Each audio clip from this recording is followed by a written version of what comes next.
What's up guys, in this tutorial I will show you how to get super troops in Clash of Clans. This should be quite an easy tutorial. For more information, click on the first link in the description below. If you currently have a Town Hall 10 or lower in your village, then there is currently no option to train super troops yourself. You can only get them from donations in your clan castle.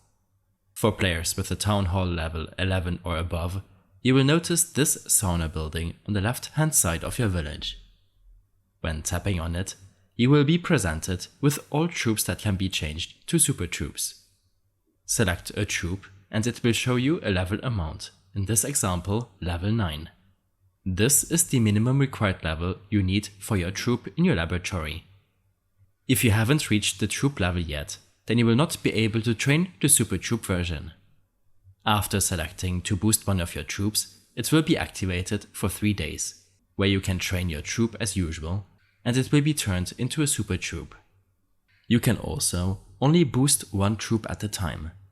When selecting to boost one of your troops, all other troops will be grayed out, preventing you from training other troops in these 3 days. In case you have any further issues or problems following this tutorial, then I suggest following my extensive guide linked in the description below. I hope this helped you out. Leave a comment if you have any questions and see you in the next one.